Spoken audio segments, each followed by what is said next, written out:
작전 타임이라는 제목으로 하나님 말씀을 드리겠습니다. 여러분, 그 영어로 아주 쉬운 단어 있죠. Time is gold라는 말이 있죠.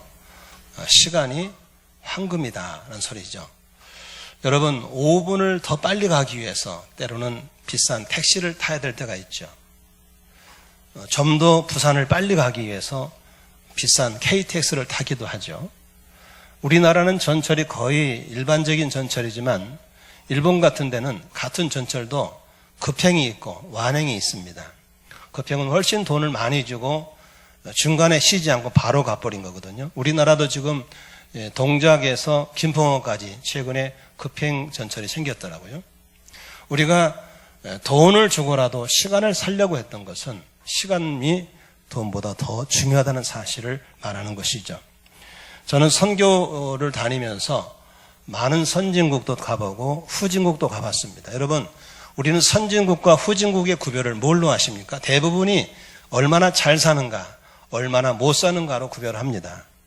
그런데 저는 잘 살고 못 사는 걸 벗어나서 그 뒷면에는 뭐가 있냐면 어떻게 시간을 쓰는가에 따라서 선진국이 되기도 하고 시간을 낭비하고 흘러보내 길가에 버리는 사람들은 모두 후진국이 된다는 사실입니다.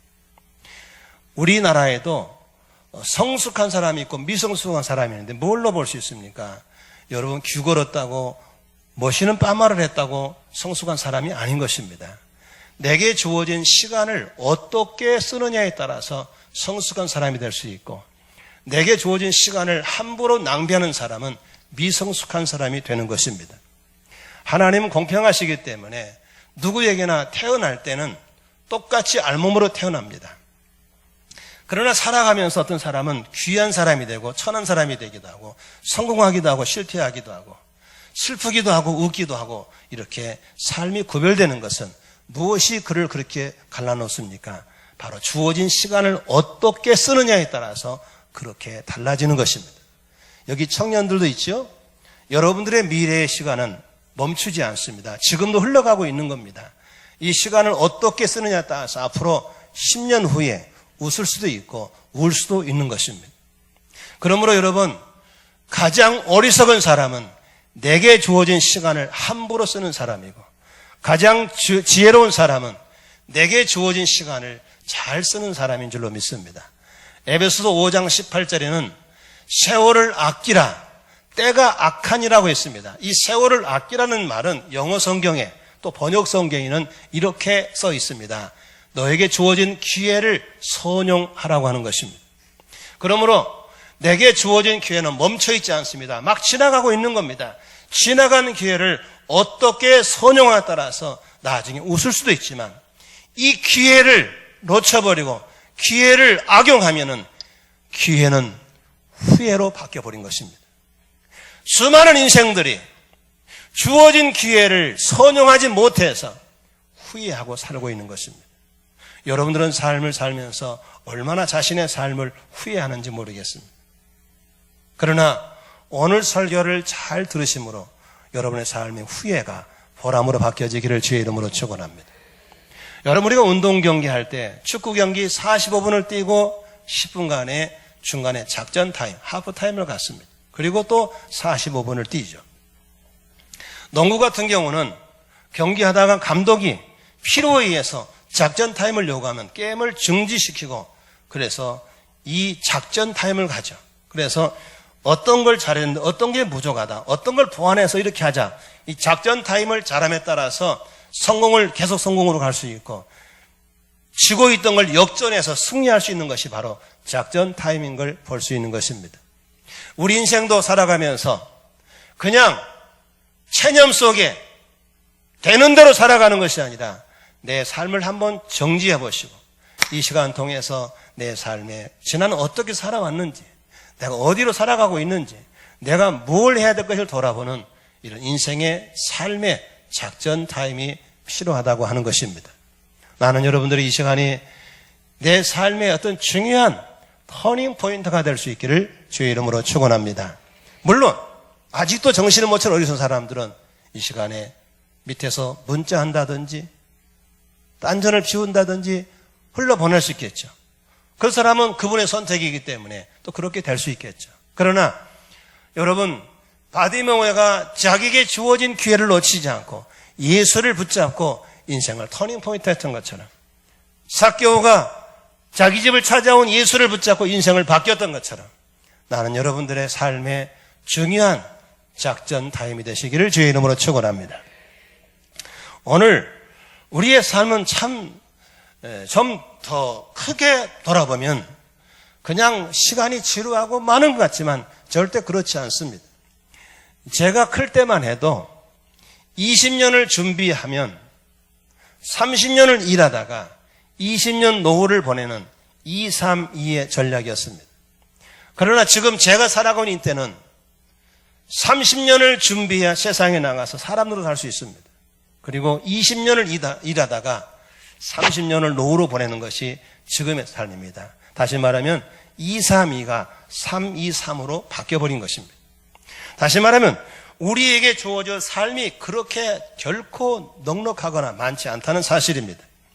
10대나 20대에서는 사회활동에서 발휘할 기질과 재능을 개발하는 시기라며, 30대들은 가정 왕성에 활동하는 시기고, 아이들을 낳아서 기르면서 지출이 많이 늘어나는 때가 바로 30대죠. 40대는 인생의 절정기로서 처음으로 죽음이라는 그림자를 생각해보는 시간이 40대이고, 자기의 통제력을 상실해서 과로할 때가 바로 40대이죠. 50대는 대부분의 50대는 50세부터 59세까지 60세까지는 거의 다 은퇴하는 시기입니다. 그때 대부분이 은퇴하고 창업을 하거나 새로운 출발하지만 대부분의 50대는 실패해버립니다. 60대에는 은퇴 후의 생활을, 예전에는 보장받 자녀들이 부모를 돌봐줬지만 지금은 스스로 살아가야 되기 때문에 60대는 노후의 문제로 비참하게 시작하게 오죠. 70대 이후는 평균 수명이 늘어났다고 그러지만 확실한 노후 보장이 되지 않기 때문에 70대에 많은 사람이 우울증에 걸리고 자살하고 죽는 경우가 많죠. 80대 이후는 대부분의 삶이 질병과 싸우다가 생애 마감을 하고 있는 모습들이 우리에게 주어진 흔한 모습들입니다. 그렇다면 우리가 이렇게 내게 주어진 삶에 나는 어느 때인가를 봐서 어떻게 살 것인가를 점검해 본다면 우리의 삶의 질은 새롭게 달라지고, 이 주어진 작전 타임을 통해서 밀린 사람이 뛰쳐오를 수도 있는 것이고, 좌절한 사람이 다 희망을 찾게 되는 것을 보게 되는 것입니다. 여러분, 오늘 본문은 하갈이라는 사람은 아브라함이 아기가 없으니까 사라의 권고로 몸종인 하갈을 통해서 이스마엘을 낳았습니다. 그런데 이스마엘이 아기 없는 자기 주인에게 깐죽거리다가 그 사라가 하갈을 핍박을 하니까 하갈이 집을 뛰쳐서 도망쳐버립니다.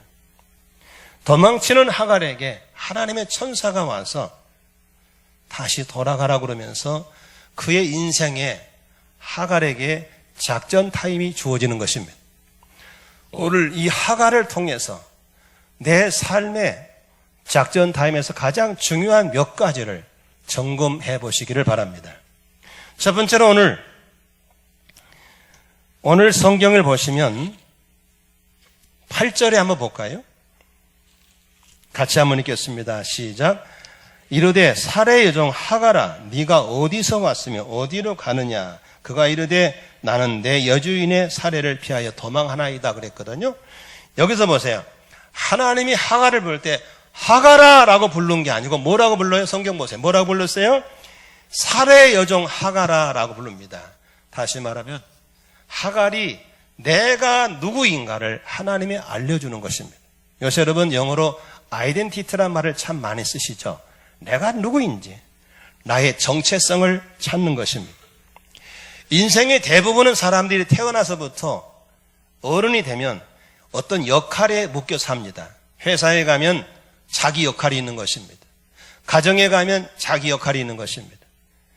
교회에 가도 자기 역할이 있습니다. 그런데 대부분은 그 역할에 매어 살다 보면은 내가 누구인가를 상실한 채 살아가는 경우가 많다는 것입니다. 그러므로 작전 타임에서 제일 중요한 것은 나의 포지션이 내가 누구인가를 찾는 게 중요한 것입니다. 무엇보다도 하나님 앞에서 나는 누구인가를 찾는 것입니다.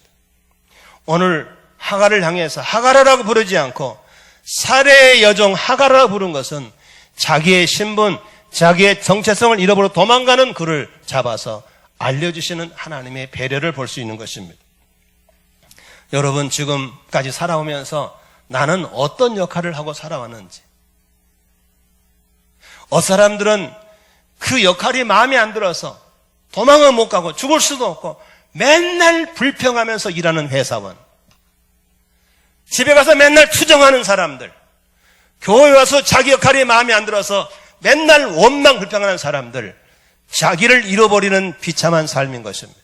그러나 나를 찾고 회사에 가고 내가 누구인지를 알고 가정에 있고 내가 누구인 걸 알고 교회에 있다면, 아까 최준섭이라는 흑인 청년 봤잖아요. 얼마나 행복합니까? 내가 누구인지를 알았기 때문에. 여러분, 내가 누구인가를 알기를 원하시면 아멘 하십시다. 여러분, 하나님은 내가 누구인가를 알게 할 때 이렇게 하는 것입니다. 고난을 통해서 하는 것입니다. 고통을 통해 하는 것입니다. 슬픔을 통해 하는 것입니다. 오늘 그 형제가 그러잖아요. 나는 하나님을 만났습니다. 언제? 힘들고 어렵고 외롭고 재정이 없을 때 하나님을 만났는데 그때 내가 누구인가를 알게 된 것입니다. 저분은 처음부터 이렇게 하려고 온 게 아닙니다. 4년 전에 한국어를 배우러 왔습니다. 그런 한국에 와서 외롭고 힘들고 고달프다가 하나님을 만난 것입니다. 하나님을 만나고 나서 내가 이거 해야 되겠구나를 알게 된 겁니다.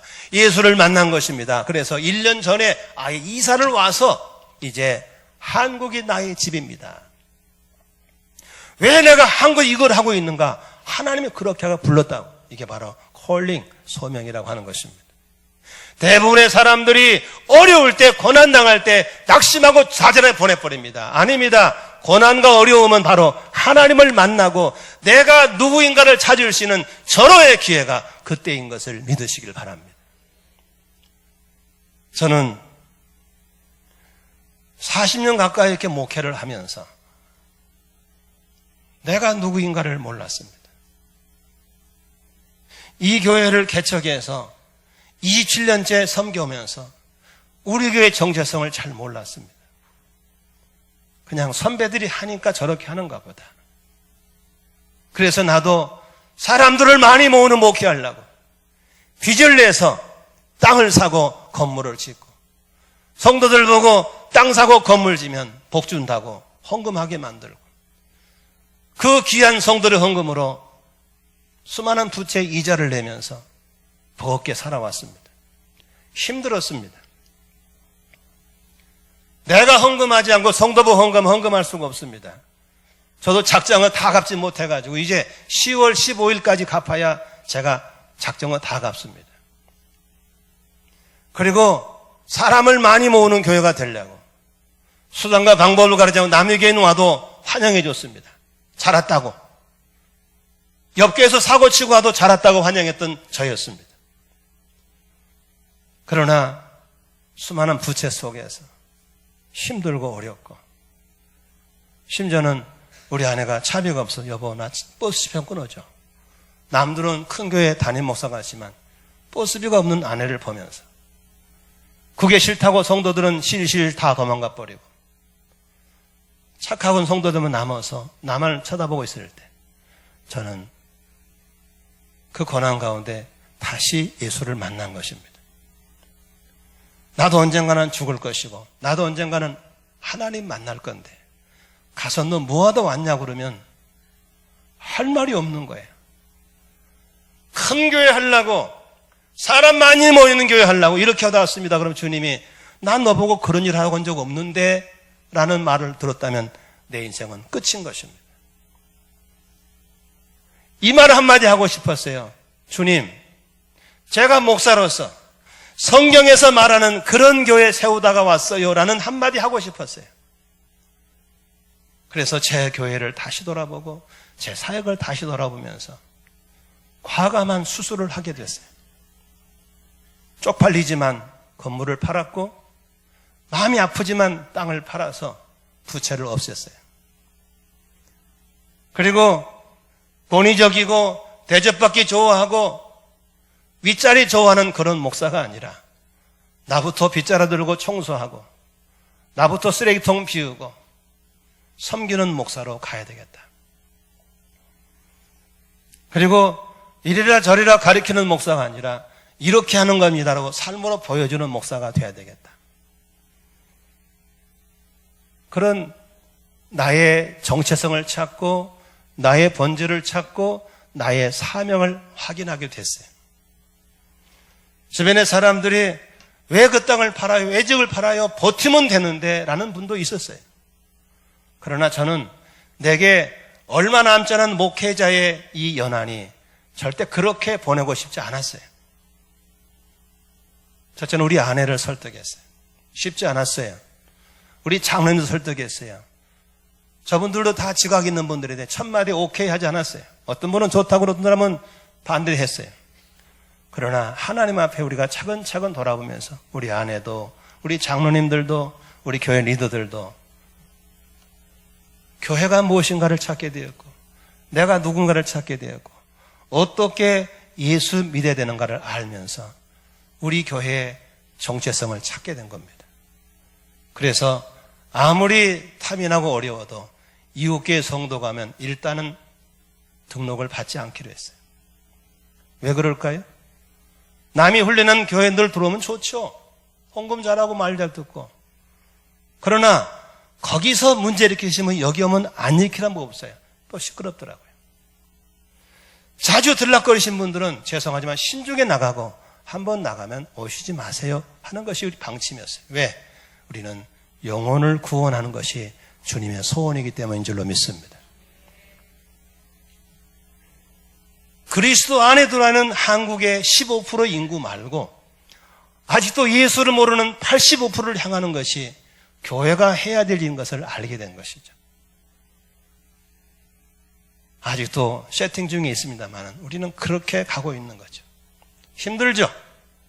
그러나 주님 앞에 서서 너 뭐하다 왔냐 하면 우리 모든 성도들은 한마디 할 수 있어야 됩니다. 예, 주님이 그렇게 원하시더는 영혼 구원하고 제자 삼는 그런 교회 세우다 왔습니다. 이 한마디는 우리가 준비하고 살아야 될 줄로 믿습니다. 오늘 하가라라고 부르지 않고 살의 여종 하가라라고 부른 것은 네 정체성을 찾으라고 하는 것입니다. 여러분 모두 다 가정에서 나는 누구인지, 교회에서 나는 누구인지, 오늘 예배하는 나는 누구인지에 대한 정체성을 찾으시기를 주의 이름으로 축원합니다. 그걸 찾으면 그 최준섭이처럼 저렇게 기쁘게 행복하게 살 수 있는 거예요. 할렐루야. 지금 저보고 물으신다면 내 목회 중에 가장 행복해요. 너무 재밌어요. 왜? 주님 만나서 들을 말이 있기 때문에. 믿으시면 아멘 하십시다. 여러분, 때로는 빈자리가 많이 보이고 때로는 헌금 많이 하는 성도가 안 온더라도 우리 모두 인내하면서 이 길을 가면 하나님의 채우시고 하나님이 하실 줄로 믿으시기를 바랍니다. 큰 소리로 아멘 하십시다. 두 번째, 하가라 네가 어디서 왔으며 어디를 가느냐라는 질문입니다. 여기 8절에 보니까 네가 어디서 왔으며 어디로 가느냐라고 주님이 물으신 것입니다. 이것은 뭘 말합니까? 속도보다 방향이 더 중요하다고 하는 것입니다. 우리나라는 언제부터 자주 쓰는 말이 있습니다. 빨리빨리입니다. 제가 싱가포르에 한번 갔는데 공항을 지나가는데 공항에 그 물건 파는 사람이 많잖아요.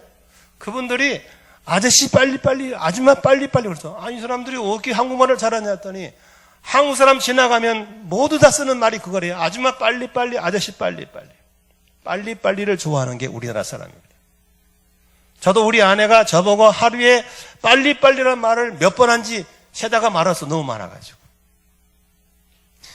우리나라 사람이 다 급해요. 성질이 급합니다. 그러다 보니까 급한 걸 해결하다 보니까 IT, 이 인터넷이 세계 제일 빠릅니다.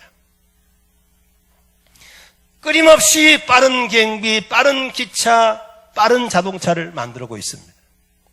그러는 사이에 여러분, 우리가 빠른 문화에 적응하다 보니까 잃어버린 게 있습니다. 방향을 상실한 것입니다. 빨리 부자 되고, 빨리 좋은 차 사고, 좋은 집 사는데 전력 질주하다 보니까 많은 사람들이 방향을 잃어버려서 우울증에 빠져 있고 자살하고 이혼해버리고 교회를 뛰쳐나가버린 것입니다.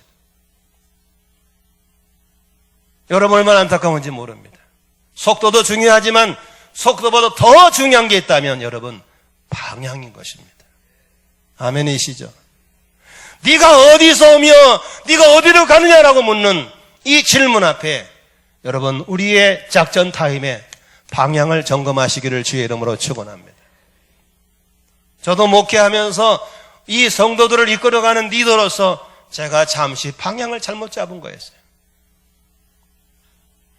이제는 빚 잔뜩 내가지고 크게 짓고 사람 많이 모인 교회에 부럽지 않습니다. 이럴 때 아멘에 우리 성도 되는 거예요. 아멘이시죠? 뭐가 부럽습니까? 부러운 게 아닙니다. 부채 없이 우리 성도 힘으로 살아가는 이런 교회가 아름답고 복된 걸 믿으시길 바랍니다.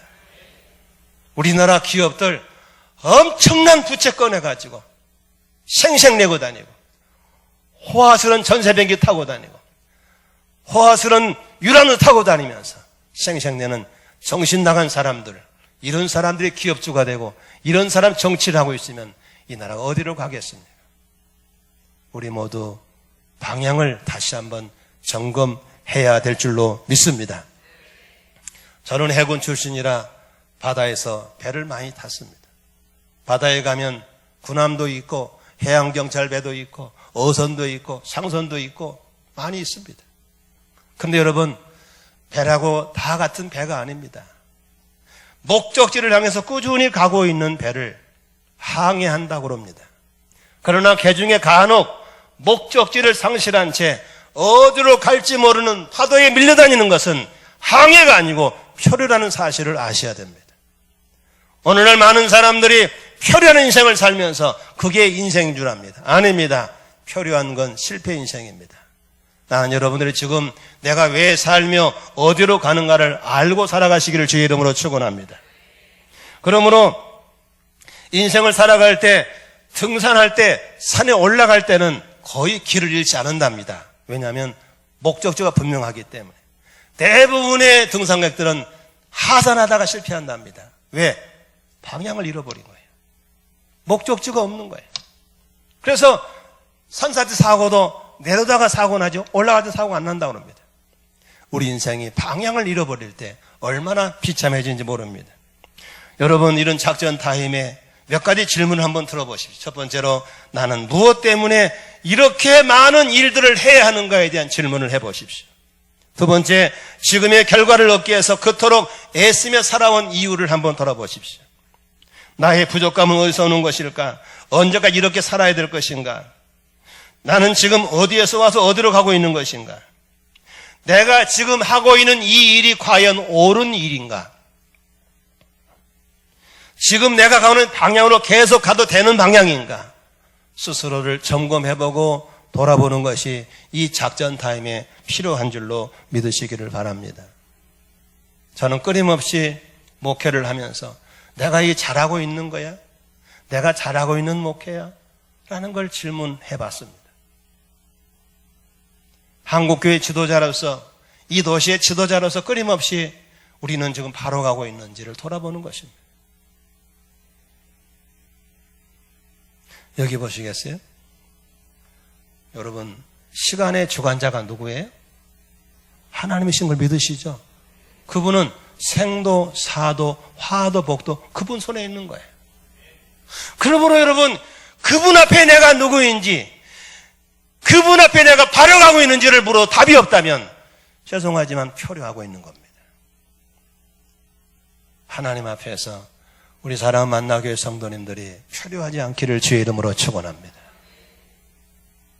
내 인생을 누가 보상해 줍니까? 낭비해버린 인생을 누가 보상해 줍니까? 하나님 앞에서 우리의 인생이 표류하지 않기를 주의 이름으로 축원합니다. 오늘 8절에 하나님이 묻는 질문 다시 한번 따라합시다. 네가 어디서 왔으며 어디로 가느냐? 이 질문 앞에 우리가 해답이 있기를 주의 이름으로 축원합니다. 세 번째로 오늘 주님께서 9절에 이렇게 말합니다. 같이 읽습니다. 9절 시작. 여호와의 사자가 그에게 이르되 네 여주인에게로 돌아가서 그 수하에 복종하라. 다시 말하면 방향을 찾았으면 이제 가서 네 본질의 사명으로 돌아가라고 하는 것입니다. 돌아가서 복종해라. 이게 무슨 소리입니까? 하나님이 우리에게 제시한 길은 위험한 길이 아닙니다. 안전한 길인 걸 믿으시길 바랍니다. 사람들은 우선 쉬운 길을 택합니다. 서로 싸우면 티 나가버립니다. 이혼해버립니다. 교회 떠나버립니다. 회사 나와버립니다. 그게 답이 아닌 것입니다. 쉽고 단순한 게 답이 아닌 것입니다. 때로는 기다려야 되는 것입니다. 착하고 좋은 건 기다릴 때 오는 것이지 갑자기 오는 게 아닌 것입니다. 아멘이시죠? 왜 이렇게 이혼이 많습니까? 왜 이렇게 자살이 많습니까? 왜 이렇게 교통사고가 많습니까? 이 빨리빨리 문화가 준 저주인 것입니다. 지금 우리나라에 약 250만 명 정도의 그리스도인들이 교회를 떠나서 부평천처럼 돌아다닌다고 합니다. 얼마나 안타까운. 믿다가 관둬버립니다. 집을 나가버리고 이혼해버리고 가출. 얼마나 안타까운지 모르겠어요. 예수님 말씀하셨어요. 넓은 길로 넓은 문으로 가지 말아라. 좁은 문으로 들어가라. 넓은 문은 사는 사람도 많고 쉽고 좋지만 거기는 멸망이다. 좁은 문으로 가면 거기는 길도 협착하지만 그 길로 가야 생명이 있다고 그랬습니다. 하나님의 가라는 길로 가시기를 주의 이름으로 축원합니다. 거기에 답이 있는 것입니다. 여러분, 우리의 삶의 작전 타임 중에서 앞으로 남은 삶은 어떻게 살아야 될까요? 첫째는 고정관념을 버리셔야 됩니다. 고정관념. 하갈은 무슨 고정관념이 있어요? 여주인은 아기가 없으니까, 나는 아기가 있으니까 나를 미워할 거야, 질투할 거야, 그런 고정관념이 있었어요. 그러나 주님은 그렇게 말 안 했어요. 돌아가라. 가서 복종해라. 왜? 너는 살의 여종이니까. 우리가 신분에 맞게끔 원위치로 가면 하나님이 다 잘되게 할 걸 믿으시기를 바랍니다. 인생의 마스터 플랜을 세우십시오.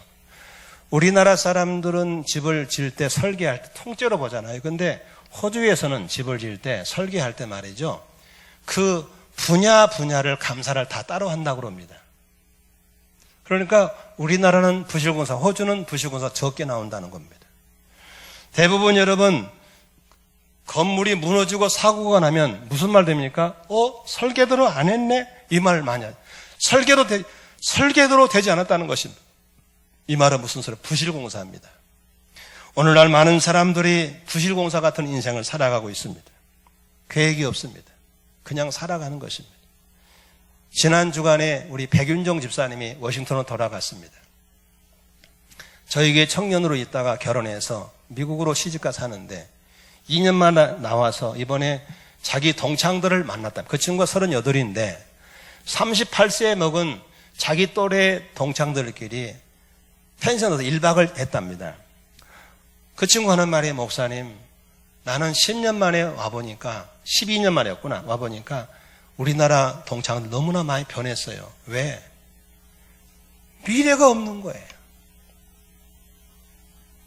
내가 미래를 준비할 돈이 어딨냐, 쓰기도 모자란데 다 써버린 겁니다. 그러면서 윤정이 너는 준비하고 있냐 묻더래요. 나는 38이지만 미래를 연금도 준비하고 있고 집도 준비하고 나는 매사가 이렇게 하고 나 인생에 계획이 있다. 오늘날 우리나라에서 언제부터 이렇게 소비 문화에 빠져서 쓸 것도 모자래. 미래를 어떻게 준비해? 안타까운 겁니다.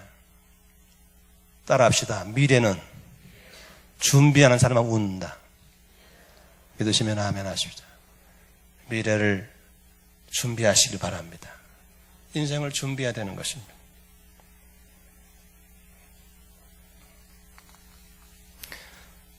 우리는 새로운 걸 하기를 참 두려워합니다. 어제 어떤 한 강도사님이 저희 교회에 오셔서 목회적인 상담을 하러 왔습니다. 왜 왔냐 그랬더니 존경한다는, 당신이 나를 언제 봐도 존경하냐. 전통 목회를 하다가 가정교회로 전환하신 분 보면은 정말 존경스럽다는 겁니다. 제가 봐도 그래요. 이거 목회 패러다임 바꾸는 거 쉽지 않습니다. 그러나 그게 두려워서 묵은 땅에 머물러 있으면 같이 죽는 겁니다. 우리의 새로운 삶, 더 나은 삶에 도전할 수 있기를 주의 이름으로 축원합니다. 매일매일 하루의 삶을 치열하게 살아갈 수 있기를 바랍니다. 너무너무 많은 사람들이 길가에 앉아서 인생을 허비해버리고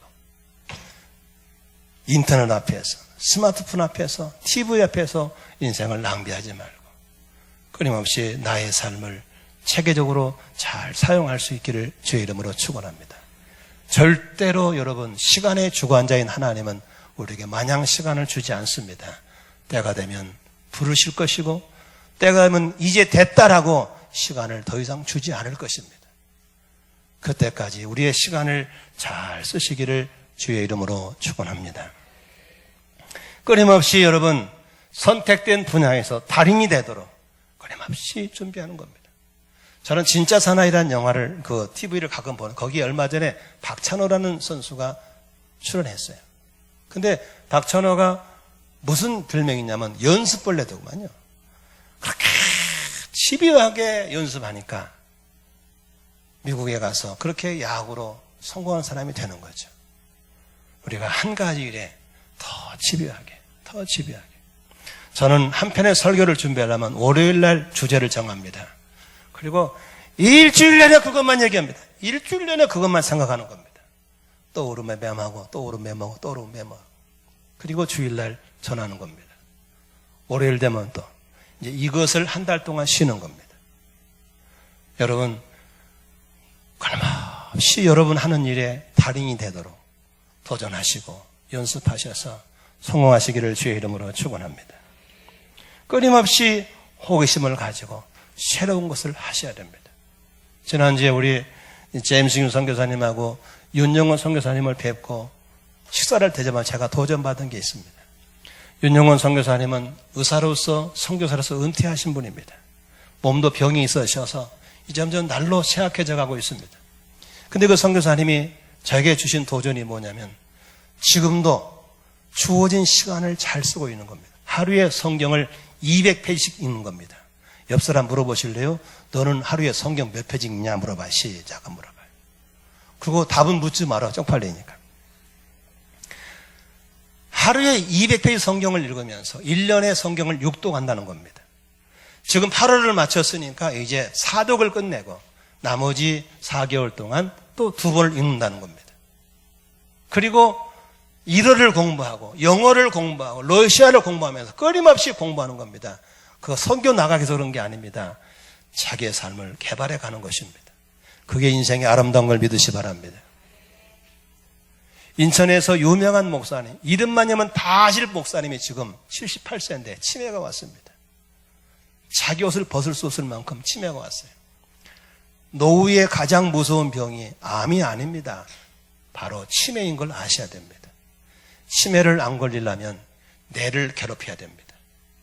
구구단 거꾸로 외우기, 영어 단어 외우기, 일본어 공부하기, 끊임없이 뇌를 공격해야만 뇌가 멈추지 않는 것입니다. 입 벌리고 침 흘리면서 TV나 보고 있고 인터넷 하고 있고 잡담하면 늙어서 고생이에요. 옆 사람 인사합시다. 새로운 걸 도전하십시다. 할렐루야. 아멘이시죠.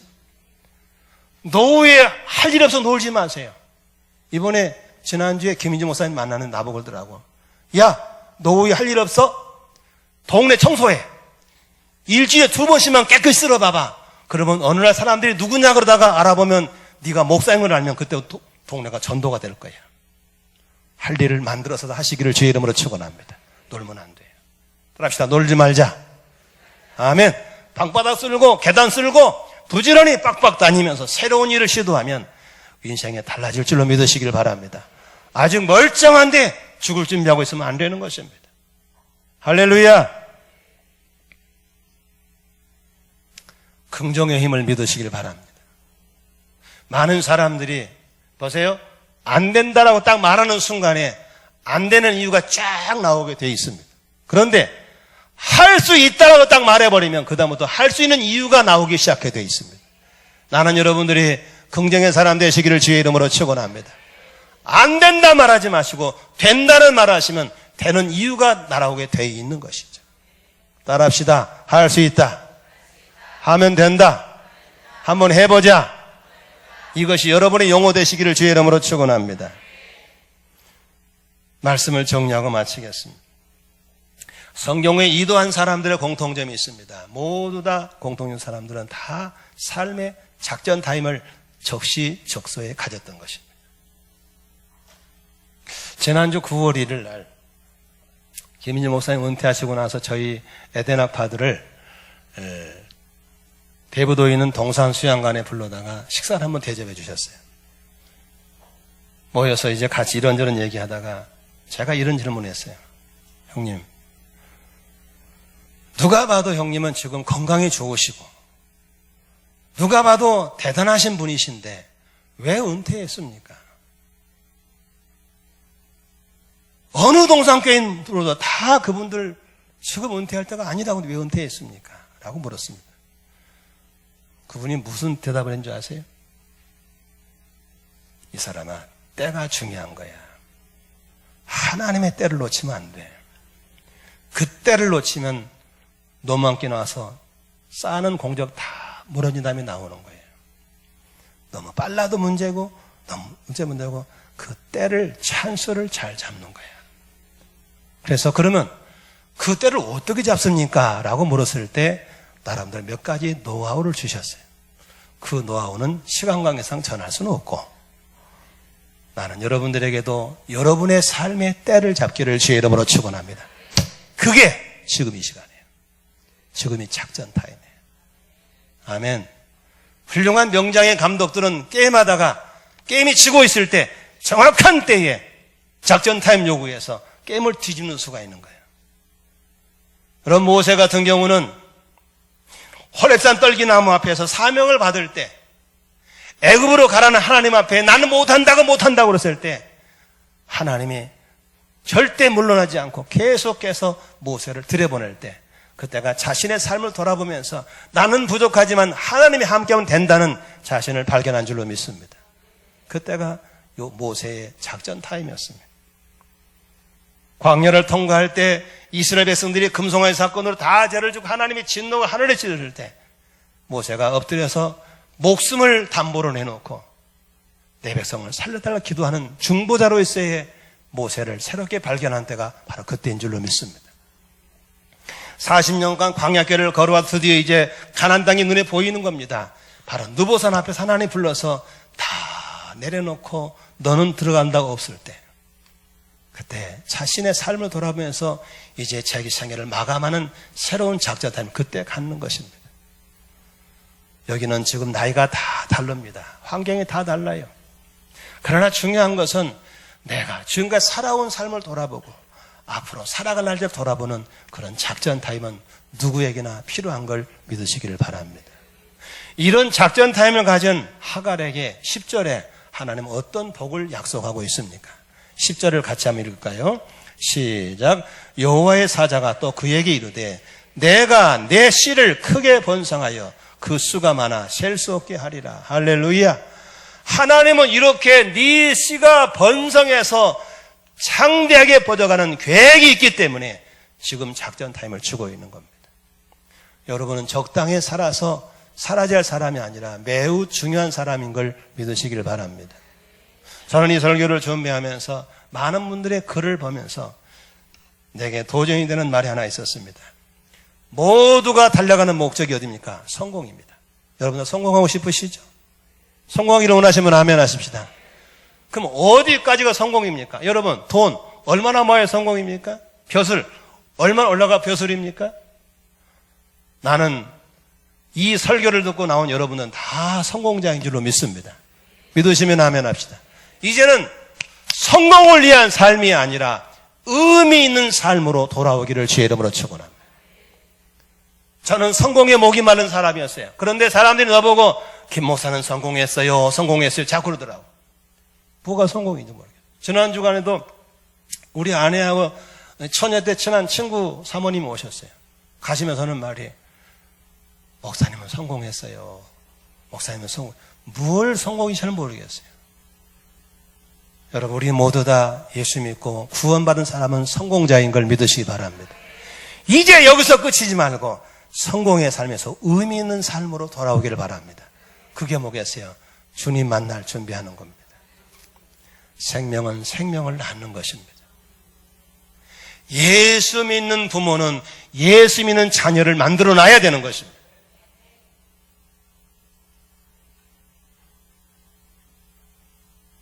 예수 믿는 사람이 영생을 따면 영생의 사람들을 만들어야 될 줄로 믿습니다. 이게 의미 있는 삶인 것입니다.